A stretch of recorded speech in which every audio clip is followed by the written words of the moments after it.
오늘 우리에게 주신 하나님의 말씀은 로마서 11장 25절에서 36절까지의 말씀. 바울은 자기 동족 이스라엘의 구원 문제에 관련해서 9장에서 11장을 통해서 그렇게 말해 주었습니다. 오늘 우리가 읽은 말씀은 이제 그 부분을 이제 마무리하는 그런 부분이라고 할 수 있겠습니다. 25절 말씀 같이 읽겠습니다. 형제들아, 너희가 스스로 지혜 있다 하면서 이 신비를 너희가 모르기를 내가 원하지 아니하노니, 이 신비는 이방인의 충만한 수가 들어오기까지 이스라엘의 덜어는 우둔하게 된 것이라. 아멘. 스스로 지혜 있다 하면서 하나님의 이 신비를 모르기를 원치 않는다는 거예요. 이 신비는 이스라엘의 충만한 수가 들어오기까지 이스라엘의 덜어는 우둔하게 된 것입니다. 그러니까 이방인들이 충분한 수가 구원을 받을 때까지 이스라엘의 덜어는 우둔하게 되어서 이 복음을 받아들이지 않는다는 거예요. 곧 이스라엘의 복음을 잘 받아들이지 않는 것은 이러한 하나님의 신비한 계획 가운데 있다는 겁니다. 그러니 복음을 먼저 받아들인 나는 지혜롭고 복음을 아직 받아들이지 않은 이스라엘은 미련하다라고 생각하면서 교만하지 말라는 겁니다. 그들을 향해서도 하나님의 신비한 계획이 아직 있다는 거예요. 우리도 마찬가지입니다. 우리는 복음을 받아들여서 하나님의 자녀가 되었습니다. 그렇다고 아직 복음을 받아들이지 않은 이들을 향하여 이들을 바라보며 교만한 마음을 갖지 말라고 말씀하고 있는 거죠.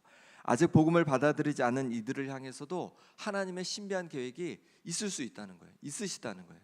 그러니 교만하지 말고 하나님의 신비한 계획을 기대하라는 거죠.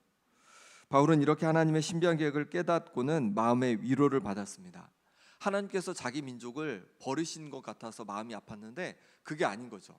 하나님께서 자기 민족 이스라엘을 향해서 아직 신비로운 계획을 가지고 계심을 깨닫고는 그것으로 인해서 위로를 받게 된 것입니다. 우리도 기억할 것은 하나님의 신비한 계획이 우리에게도 있을 줄 믿습니다. 때로 우리를 절망케 하고 힘들게 하는 일들이 다가올지 모르겠습니다. 도대체 왜 이런 일이 내게 일어날까라는 생각이 들지도 모르겠습니다. 그런데 하나님께서는 우리를 향하신 신비한 계획을 가지고 계신 줄 믿습니다. 우리가 그 계획을 다 알 수는 없지만 하나님의 우리를 향하신 그 계획과 또 신비한 그 인도하심을 우리가 기대하면서 지금의 혹시 어려움이 있다면 그 어려움들을 이겨갈 수 있기를 소망합니다. 바울은 그러면 이 신비를 어떻게 깨닫게 되었을까요? 말씀을 읽다가 깨닫게 된 거죠. 이사야를 특별히 읽다가 깨달았습니다. 26절 말씀, 26절, 27절 말씀 같이 읽어보겠습니다. 그리하여 온 이스라엘이 구원을 받으리라. 기록된 바 구원자가 시온에서 오사 야곱에게서 경건하지 않은 것을 돌이키시겠고, 내가 그들의 죄를 없이 할 때에 그들에게 이루어질 내 언약이 이것이라 함과 같으니라. 아멘. 온 이스라엘이 구원을 받으리라고 바울은 확신했습니다. 그것은 이사야 59장 20절, 21절을 통해서, 그 말씀을 통해서 확신을 하게 된 거죠. 이 말씀을 통해서 신비한 하나님의 계획을 깨닫게 된 것입니다. 구원자가 시온에서 임하여 야곱에게서 경건하지 않은 것을 돌이키시겠다는 말씀입니다. 또한 그때 그들에게 언약이 이루어질 것이라는 말씀입니다. 이 언약은 이사야 위에 있는 하나님의 영과 이사야의 입에 두신 하나님의 말씀이 야곱의 후손들에게도 계속 이어지겠다는 약속이에요. 이사야 59장 21절은 그렇게 되어 있습니다. 그 약속이 있음을 본 거예요. 이사야 59장 20절 21절을 통해서 하나님께서 구원자를 보내셔서 시온에서 이스라엘 자손들을 구원하시고, 그리고 그 후손과 언약을 맺으셔서 이사야에게 임한 하나님의 영, 이사야에게 말씀하신 하나님의 말씀을 그 후손들에게도 주시겠다는 그 언약의 말씀을 이제 바울은 붙든 것이죠. 그리고 이것을 가지고 하나님의 놀라운 계획을 깨닫고 위로를 받게 된 것입니다. 우리도 우리를 향하신 하나님의 신비한 계획을 어떻게 알게 되겠습니까? 바로 말씀 가운데 깨닫게 하시고 또 알려주실 줄 믿습니다.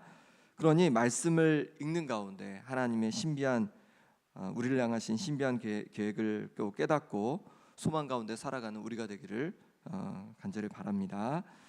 28절 29절 말씀 같이 읽겠습니다. 복음으로 하면 그들이 너희로 말미암아 원수된 자요, 택하심으로 하면 조상들로 말미암아 사랑을 입은 자라. 하나님의 은사와 부르심에는 후회하심이 없느니라. 아멘. 28절이 무슨 말씀일까요? 복음으로 하면 그들이 너희로 말미암아 원수된 자요. 그러니까 이방인들을 위해서, 이 편지를 받는 로마의 이방인들을 위해서 이스라엘 자손이 원수가 되었다는 거예요. 정말 그랬죠. 이스라엘 자손이 예루살렘에서 예수님을 믿는 사람들을 박해했습니다. 그로 인해서, 그 박해로 인해서 그들이 어떻게 됐냐면, 믿는 자들이 이제 이방 땅으로 가게 된 거예요. 근데 이방 땅에서 복음을 전하는데, 이 사도행전에 보니까 누가 박해를 또 하냐면 유대인들이 또 박해를 하는 거예요. 그랬더니 바울이 어떻게 해요? 복음을 전하다가 옮겨가고 합니다. 박해를 통해서. 근데 놀라운 것은 그것을 통해서 복음이 점점 퍼져 나가는 거예요. 곳곳에, 여러 곳에 막 복음이 자꾸만 흘러가는 거예요. 오히려 박해를 통하여서. 그리고 교회가 곳곳에 세워지고 놀라운 구원의 역사들이 일어나는 것을 보게 됩니다. 그러니까 이게 그런 표현이죠. 복음으로 하면 그들이, 이스라엘 백성이 너희로 말미암아, 이방인 너희들의 구원을 위해서 원수된 자가 되었다는 거예요. 그런데 그 다음에 뭐라고 하고 있냐면, 택하심으로 하면 조상들로 말미암아 사랑을 입은 자라, 이렇게 말하고 있습니다. 하나님께서 이들의 조상을 택하셨다는 거예요. 그리고 9절 말씀에 보니까 하나님의 은사와 부르심에는 후회하심이 없다는 거예요. 은사는 선물이라고 해석하면 됩니다. 하나님께서 주신 선물과 부르심에는 후회하심이 없다는 거예요. 그러니까 하나님께서 이스라엘 백성을 택하시고 또 이스라엘 백성들에게 선물을 주셨는데 거기에는 후회하심이 없다는 것입니다. 후회하심이 없다는 것은 쉽게 변경할 수 없고 취소할 수 없는 성격이라는 거죠. 우리가 구약 성경에서 자주 접한 것처럼 하나님은 헤세드의 하나님이십니다. 약속을 맺으면 변함없는 사랑, 신실한 사랑을 보여주시는 분이십니다. 이스라엘 민족은 하나님과 언약을 맺은 백성입니다. 그러니 하나님께서 그들을 향해서 변함없는 사랑으로, 신실한 사랑으로 그들도 다시 부르실 거라는 거예요. 그들도 다시 주님 품으로 인도하실 거라는 거예요. 하나님의 신비한 계획 가운데 이스라엘 민족을 구원하실 거라고 말씀하고 있는 거죠. 우리를 향하신 하나님의 은사와 부르심에도 후회가 없는 줄 믿습니다. 우리가 때로 하나님 앞에 부끄러운 모습으로 살 때가 있습니다. 연약한 모습으로 살 때가 있습니다. 그럼 하나님께서 나를 기뻐하지 않으시겠다, 나를 미워하시겠다, 나를 향해서 화나셨겠다, 나를 향해서 분노하시겠다라는 마음을 들 때가 있습니다. 그런데 하나님의 은사와 부르심에는 후회하심이 없다는 거예요. 하나님께서 우리를 부르심에 후회하지 않으신다는 거예요. 그리고 우리에게 주신 선물을 가지고 후회하지 않으신다는 거예요. 하나님께서 변함없는 사랑으로, 헤세드의 사랑으로, 또 신약 성경으로 하면 아가페의 사랑으로, 변함없는 사랑으로 우리를 사랑하시는 줄 믿습니다. 그러니까 하나님의 사랑에 기대어서 우리가 살아가는 거죠. 하나님의 사랑을 의지하며 살아가는 거죠. 하나님의 사랑을 우리가 반석 삼고 살아가는 거죠. 그럴 때 하나님께서 우리 가운데 새 힘을 주시고 또 능력을 주시고 또 우리의 길을 또 멋지게 인도해 가실 줄 믿습니다. 30절 32절에서는 하나님의 이 신비한 계획을 국률의 관점에서 우리에게 알려주고 있습니다. 30절 31절 말씀 같이 읽겠습니다. 너희가 전에는 하나님께 순종하지 아니하더니 이스라엘이 순종하지 아니함으로 이제 국률을 입었는지라. 이와 같이 이 사람들이 순종하지 아니하니 이는 너희에게 베푸신 국률로 이제 그들도 국률을 얻게 하려 하심이라. 아멘. 여기서 말하는 너희는 이방인이죠. 이방인이 전에는 순종하지 않았습니다. 하나님께 순종하지 않았습니다. 그런데 이스라엘이 순종하지 아니함으로 이제 이방 사람들이 이 국률을 입게 된 거예요. 하나님의 국률을 입게 된 거예요. 복음을 받아들이지 않음으로 말미암아 오히려 이방 사람들이 국률을 입게 되었습니다. 하나님의 국률을 입게 되었습니다. 그런데 이처럼 이 사람들이 순종하지 아니하니, 이 유대인들이 순종하지 아니하니, 이스라엘 자손들이 순종하지 아니하니 이제 이방인들에게 베푸신 그 국률로 그들도 국률을 얻게 하실 거라는 거예요. 32절에 결론적으로 이제 말씀해주고 있는데 32절도 같이 읽어보겠습니다. 하나님이 모든 사람을 순종하지 아니하는 가운데 가두어 두심은 모든 사람에게 긍휼을 베풀려 하심이로다. 아멘. 모든 사람을 순종하지 아니하는 가운데 가두어 두셨대요. 이방 사람들은 이방인대로 이 세상 만물을 보면 하나님이 계신 게 분명한데 하나님께 감사하지도 않고 예배하지도 않고 우상을 섬기고 그리고 악한 죄들을 짓는 것이 죄이고, 유대인들은 유대인대로 하나님의 말씀을 받았다고 하면서 하나님의 말씀을 순종하지 않는 것이 죄이고, 모두 다 순종하지 않는 이 가운데 가두어져 있다는 거죠. 그런데 모든 사람에게 그로 말미암아 무엇을 베풀려 하심이라고요? 긍휼을 베풀려 하심이라는 거죠. 그래서 모든 사람들이 하나님의 긍휼을 입게 되었다는 거예요. 우리가 어떻게 예수님을 믿게 된 것입니까? 하나님의 긍휼로 그렇게 된 거죠. 우리는 오래 신앙생활을 하면요, 때로 착각해요. 내가 이렇게 선하니까, 내가 이렇게 예배를 잘 드리니까, 내가 이게 이렇게 봉사를 잘하니까, 하나님께 예물도 잘 드리니까 하나님께서 나를 이렇게 택하신 것처럼 착각이 들 때가 있어요. 근데 그게 아닌 거죠. 우리가 이렇게 하나님 앞에 나오고 하나님의 자녀가 된 것은 오직 하나님께서 우리에게 베푸 주신 그 긍휼로 인해서 우리가 하나님의 자녀가 된 줄 믿습니다. 그러니 하나님의 그 긍휼을 기억하고, 또 하나님께서 계속 긍휼을 베풀고자 하는 아직 주님을 알지 못하는 이들에게 하나님의 긍휼을 전할 수 있는 우리가 될 수 있기를 바랍니다. 33절에서 36절은 이러한 하나님의 놀라운 지혜를 찬양하고 있습니다. 33절 34절 말씀도 같이 읽어보겠습니다. 깊도다 하나님의 지혜와 지식의 풍성하며 그의 판단은 헤아리지 못할 것이며 그의 길은 찾지 못할 것이로다. 누가 주의 마음을 알았느냐? 누가 그의 모사가 되었느냐? 아멘. 바울은 하나님의 이 놀라운 지혜를 깨닫고 나서는 하나님을 찬양하는 거예요. 깊다. 하나님의 지혜가, 하나님의 지식이 너무 풍성하다. 그의 판단은 헤아리지 못할 것이고 그의 길은 찾지 못할 것이다. 누가 주님의 마음을 알겠느냐? 누가 주님의 모사가 되겠느냐? 주님 모사가 된다는 건 누가 조언자가 되겠느냐? 주님의 조언자가 되겠느냐? 하면서 하나님의 그 지혜를 높이고 있습니다. 그렇습니다. 누가 하나님의 지혜를 다 알 수 있겠습니까? 누가 하나님의 계획을 다 알 수 있겠습니까? 누가 하나님께서 하시고자 하는 일을 다 깨달아 알 수 있겠습니까? 아무도 그럴 수 없다는 거죠. 그러니 우리는 함부로 말하는 것을 조심해야 합니다. 하나님은 이렇게 생각하실 거야. 그러니 너는 이렇게 해야 돼. 하나님은 이런 마음을 가지고 계셔. 근데 너 왜 이렇게 하니? 라고 말하는 걸 조심해야 합니다. 왜냐하면 하나님의 그 깊은 뜻을 우리가 다 알 수 없기 때문에 그렇습니다. 이런 실수를 한 사람이 누굽니까? 욥의 세 친구죠. 욥은 동방의 의인이었습니다. 하나님께서 사탄에게 자랑할 정도였습니다. 그런데 사탄의 시험으로 고난을 당했습니다. 가진 것을 다 잃고 또 가족들을 다 잃었습니다. 그때 친구들이 찾아왔죠. 세 친구가 찾아와서는 한탄하는 이 욥의 모습을 보면서 회개하라는 거예요. 이렇게 큰 고난을 당하고 보니까 우리는 알 수 없지만 네가 큰 죄를 지은 게 분명해 하면서 이런 죄 지은 게 아니냐라고 막 죄의 목록까지 막 얘기합니다. 이게 맞나요? 하나님의 이름으로 그렇게 얘기하는 거예요. 회개하라고 그렇게 얘기하는 거예요. 맞나요? 아니죠. 맞지 않죠. 하나도 안 맞아요. 욥은 죄 지은 것이 없었습니다. 그리고 욥조차도 자신이 왜 이렇게 고난을 당한지는 몰랐습니다. 언제까지 모르죠? 끝까지 모릅니다. 욥기가 끝날 때까지 욥은 자신이 왜 그런 고난을 당했는지 알지 못합니다. 하나님의 계획 가운데, 하나님의 섭리 가운데 이루어졌던 일인 거죠. 그러니 함부로 우리가 하나님의 이름으로 말하는 것을 조심해야 하는 것이죠. 결국 이 욥의 세 친구는 하나님 앞에 자신들의 죄를 회개하고 또 욥에게 그것을 고백함으로 욥이 그들을 위해서 기도해 줄 때 그들은 용서를 받을 수 있게 되었습니다. 우리도 하나님의 이름으로 함부로 말하지 않도록 조심해야겠습니다. 하나님께서 어떤 뜻이 있는지, 어떤 마음이 있는지 우리는 다 알 수 없기 때문입니다. 35절 36절 말씀 같이 읽어보겠습니다. 누가 주께 먼저 드려서 갚으심을 받겠느냐? 이는 만물이 주에게서 나오고 주로 말미암고 주에게로 돌아감이라. 그에게 영광이 세세에 있을지어다. 아멘. 누가 주님께 먼저 드려서 주님께 갚아주시는 것을 받겠느냐라고 물으십니다. 그건 불가능하다는 거죠. 왜 그럴까요? 우리는 아무것도 가지고 이 땅에 온 것이 없기 때문에 그렇습니다. 오히려 주님께서 우리를 이 땅에 오게 하셨고 보내주셨고 우리가 받은 것도 주님께서 다 우리에게 주신 겁니다.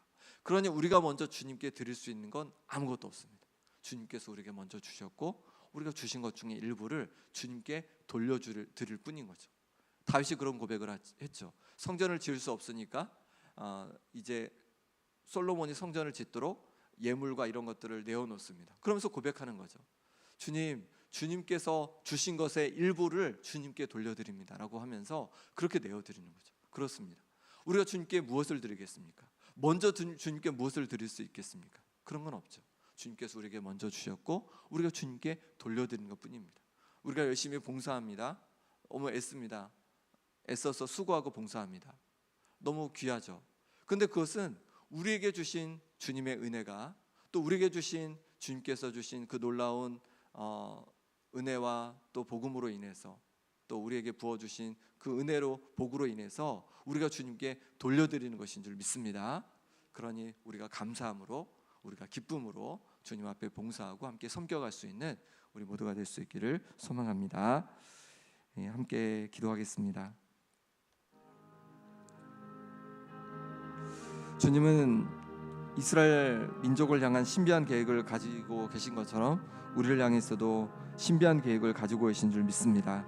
지금의 상황에 절망하고 낙심하지 말게 하시고 믿음으로 주님을 바라보게 하여 주옵소서. 주님께서 하실 놀라운 일들을 믿음으로 바라보게 하여 주시옵소서.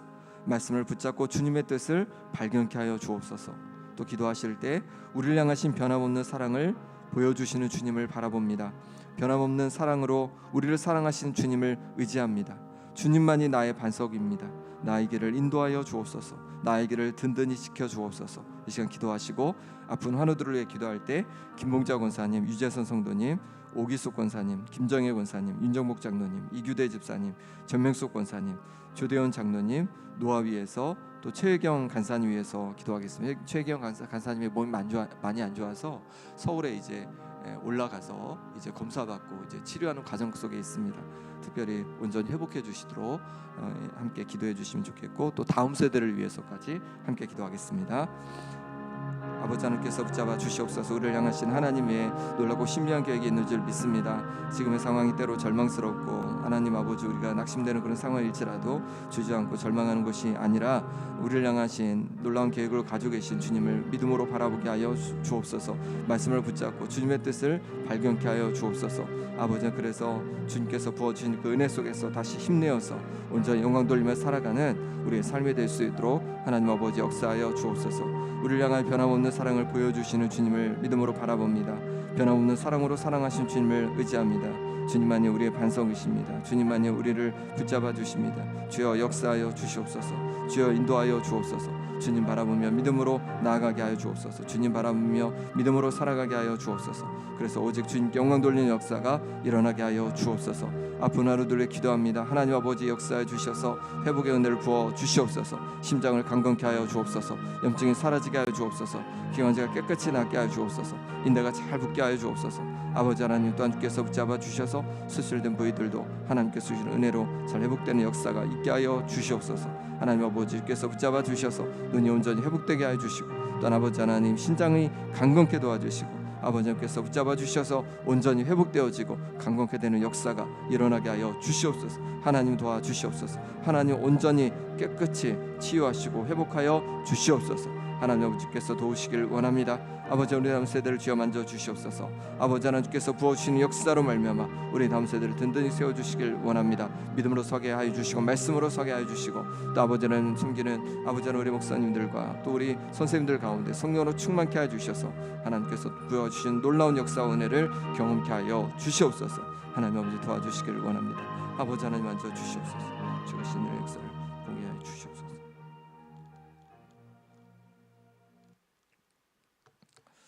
하나님 아버지, 우리를 향하신 하나님의 신비한 계획이 있는 줄 믿습니다. 우린 다 알 수 없지만 주님께서 우리를 향한 계획을 가지고 계시기에 하나님 아버지 낙심하지 않고 절망하지 않고 믿음으로 하나님 아버지를 바라보는 우리의 마음이 되게 하여 주옵소서. 우리를 향하여 변함없는 사랑으로 우리를 아끼시고 우리를 지키신다 말씀해 주셨습니다. 우리를 사랑하시는 주님을 온전히 의지합니다. 주님, 우리의 반석이 되어 주옵소서. 우리의 방패가 되어 주옵소서. 우리 가운데 주님 찾아와 주셔서 우리의 삶을 지켜 주시옵소서. 하나님 아버지, 이 시간 하나님 아픈 성도들을 위해 기도하오니 하나님 아픈 성도들 육신을 하루속히 강건케 하여 주옵소서. 마음에 어려움 있는 성도들 마음에 평안을 부어주시고, 또 아버지 하나님, 물질의 어려움이 있는 성도들, 물질의 풍성한 역사가 일어나게 하여 주옵소서. 우리 다음 세대를 위해 기도합니다. 영유아 유치부, 아동부, 청소년부, 청년부에 이르기까지 성령으로 기름 부어 주시고 말씀으로 또 기도로 하나님 아버지 하나님께 더 가까이 가는 우리의 자녀들 되게 하여 주시며, 또 이들의 세대가 부흥의 세대로 놀랍게 변화되는 은혜가 있게 하여 주옵소서.